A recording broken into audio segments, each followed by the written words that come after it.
আসসালামু আলাইকুম। আশা করি সবাই ভালো আছেন আর আমিও ভালো আছি। আজকে এই রুই মাছের মাথা দিয়ে মুড়ি ঘন্ট করবো। আর কীভাবে করবো সাথে থাকেন। যেহেতু মাথাটা বড়, মানে ছোট করে একটু কাইটা ভাজি করে নিই, আর সাথে দু একটা রুই মাছের টুকরা দিয়ে দিলাম। অল্প মশলা দিয়ে মাছটা কাইটা কষাই নিলাম। দেখালাম না, ভিডিওটা বড় হয়ে যাবে দেখা। ইচ্ছা করলে বাইজও নিতে পারেন। আমি যেহেতু মুড়ি ঘন্ট করবো একটু কষাই নিলাম অল্প মশলা দিয়া।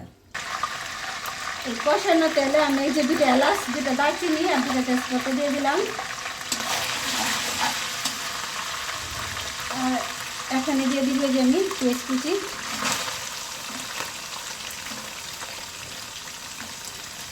এই রান্নাটা আমি অনেক আগে রান্না করে আমার ভিডিওতে ছাড়ছি। মাঝে মধ্যে আমি রান্না করি, বিশেষ করে রুই মাছ না, যে কোনো বড়ো মাছ দিয়ে আপনি রান্না করতে পারেন নুন জলে দিয়ে।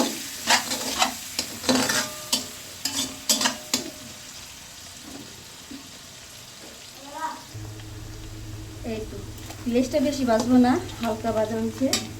এখন আমি দিয়ে দিব যে কাঁচামরিচ আর টমেটো।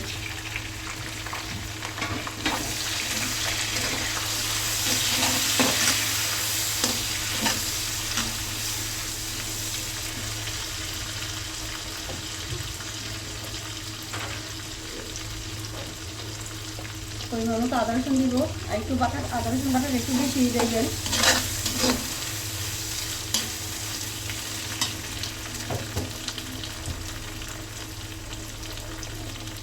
এই যে আমি আবার মুগুর ডালের ভিতরে দিয়ে একটা আলু দিয়ে আমার কাছে ভালো লাগে, আর আলুটা না দিলেও পারেন, অ্যাভয়েড করতে পারেন, সমস্যা নাই।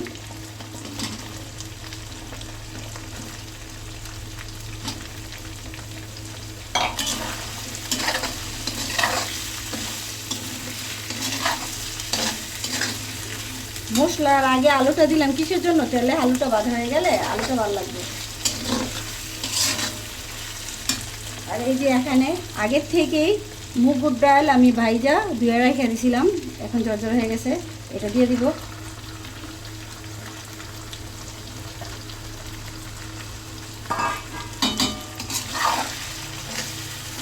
এখন আলু আর মুগুর ডাল, টমেটো, কাঁচামরিচ এটা একটু ভালো করে তেলে ভেজে নিব।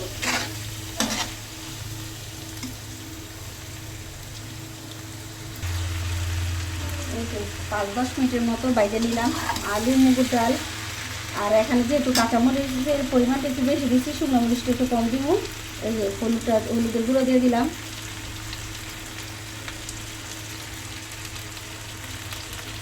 আর শুকনো মরিচের গুঁড়োটা আমি একটু কম দিব।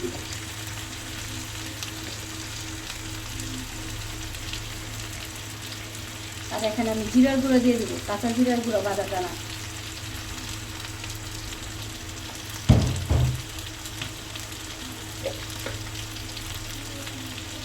এই যে স্বাদ মতো লবণ দিয়ে দিব। দিয়ে আমি আর একটু ভালো করে লাড়াচাড়া দিয়ে কষে নিব।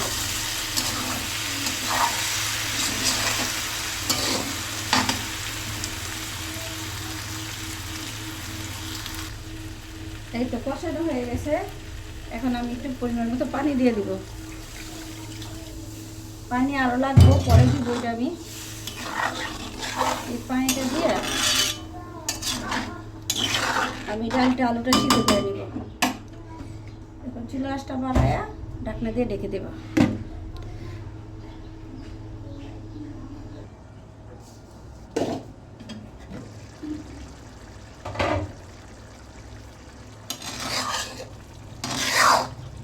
এই তো ডাল আলু কষানো হয়ে গেছে, সিদ্ধ হয়ে গেছে।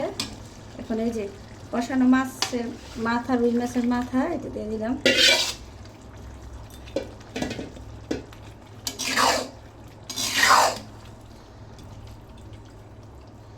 বেশি লাড়াচাড়া দিব না, অনেক সময় মুড়ি ঘন্ট অনেকে মাছের মাথা ভাঙ্গিয়ে রান্না করে, কিন্তু একটু আস্তে আস্তে রাখলে ভালো লাগে, আর বাচ্চাদেরও খাইতে একটু সুবিধা হইব। তাই আমি বেশি লাড়াচাড়া দিব না।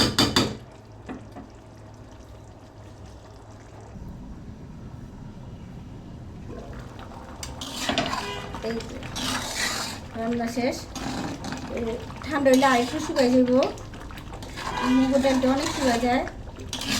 আমার এই যে রান্না শেষ। কেউ ভাজা শুকনা জিরার গুঁড়ো দিতে পারেন, আমি এখানে ধনিয়া পাতা দিয়ে দিব।